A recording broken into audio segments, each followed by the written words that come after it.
चंद्रशेखर रावण से सीधा सवाल ये, देश की आत्मा जो हमारी उद्देशिका प्रियम्बल कहता है,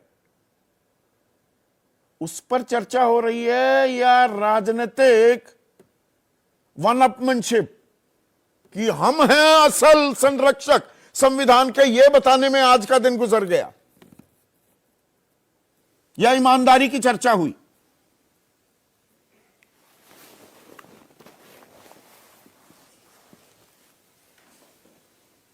चंद्रशेखर, आपसे यह सवाल। जी,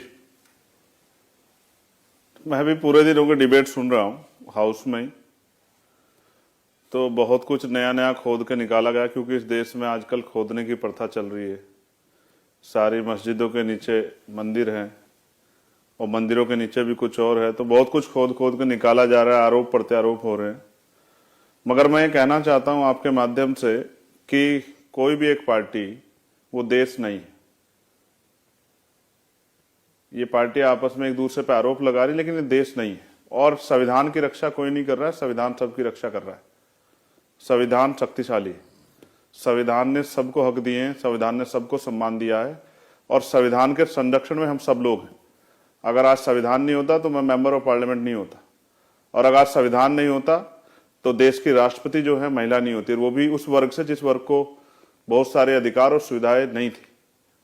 संविधान नहीं होता तो ये भी सत्य है कि प्रधानमंत्री खुद को पिछड़े वर्ग का कहते हैं। अब इसमें राजनीतिक सच्चाई कितनी है और सामाजिक सच्चाई कितनी है तो वो जानते होंगे, लेकिन वो भी प्राइम मिनिस्टर नहीं होते। ये अगर दिया है इस देश के करोड़ों महिलाओं को, इस देश के वंचित तबके को, इस देश के नौजवानों को, और हाशिए पे जो लोग थे उनको अगर किसने बराबर का अधिकार दिया, समान अवसर दिए, तो संविधान ने दिए। तो आज जो हमें कुछ आज हम आकलन करना हैं, चाहिए, एक सेकंड चंद्रशेखर, करें। आपने बहुत अहम बात कही। आज जो कुछ हम हैं वो दरअसल इस संविधान की बदौलत हैं। ऐसे में संविधान दिवस तो 26 नवंबर था, 75वीं वर्षगांठ 26 नवंबर को थी। उस दिन चर्चा का हमें समय ही नहीं मिल पाया। मतलब सिर्फ रिक्त स्थान की पूर्ति, जुबानी जमा खर्च कर रहे हैं आज हम 2-4 दिन चर्चा करके। संदीप जी, कश्मीर से लेके कन्याकुमारी, कहीं पहाड़ हैं, कहीं समुद्र है, कहीं रेतीले टीले हैं, कहीं बहुत कुछ है। इस तरह से है भारत। हर 100 किलोमीटर पे भाषा, बोली, खान पान, रंग, बहुत कुछ बदल जाता है, संस्कृति बदल जाती है। भारत को जोड़ना ये सबसे बड़ी जो प्रमुख उस समय की जो है जरूरत थी, वो इस संविधान की वजह से सुनिश्चित हुआ है। अगर आज कश्मीर से लेकर कन्याकुमारी जुड़ा हुआ है और हर व्यक्ति को जो है अपनी बात को रखने की आजादी है, फ्रीडम ऑफ स्पीच की, धार्मिक आजादी आर्टिकल 25-26 में तो संविधान ने दी। और मैं आपसे कहना चाहता हूं, जब संविधान पे चर्चा हो रही तो हमें बताना चाहिए कि कितना बदल पाया भारत। क्या आज मूछें रखने पे हत्या होनी बंद हो गई है? क्या मटकी छूने पे हत्या होनी बंद हो गई है? क्या महिलाओं के साथ रेप हत्या बंद हो गई है? उनको अपमानित करना बंद हो गया है? क्या एनसीआरबी का डाटा झूठ है?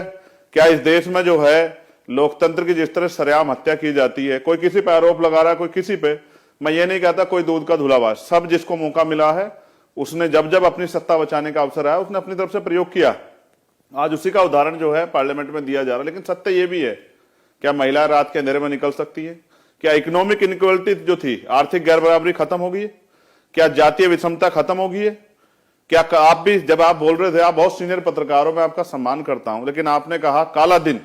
मैं आपसे पूछना चाहता हूं, क्या काला रंग बुरा होता है? क्या काला दिन क्या होता है? बुरा दिन हो सकता है, दुखी करने वाला दिन हो सकता है, क्या काला रंग बुरा होता है? क्या फेयर पॉइंट। तो ये तो अभी तो देश में बहुत कुछ बदलना है। मैं स्पष्ट रूप से कह रहा हूं, अभी बहुत कुछ नहीं बदला है। किसान के हाल देखिए, एक बड़े किसान दल्लेवाल जी जो हैं वो भूख हड़ताल पे बैठे हैं, सरकार को परवाह नहीं है।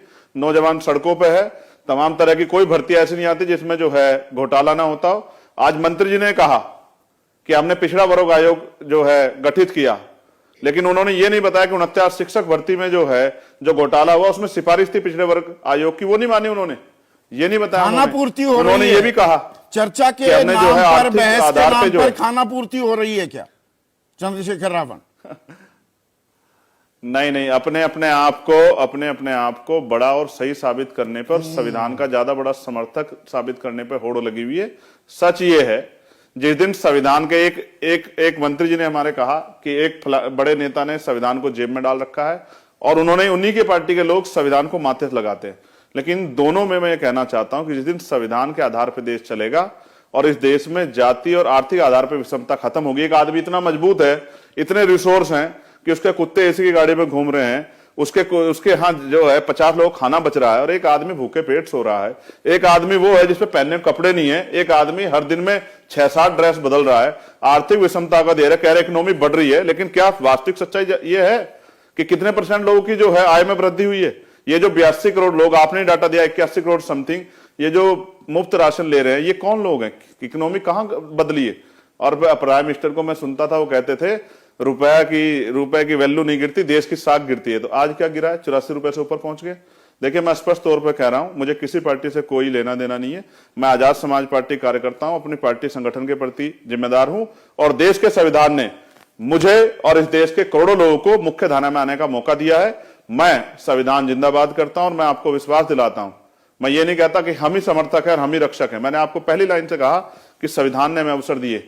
जब तक देश का संविधान है, ये देश तरक्की करेगा और जिस दिन संविधान को कुचल के, संविधान के जो प्रिंबल है उसको कुचल के कोई भी सरकार आगे बढ़ने का काम करेगी, वैसे ही देश कमजोर होगा। आज की सरकार देश को कमजोर करने का काम कर रही है, इसलिए हम लोग उसके मुखर विरोधी है।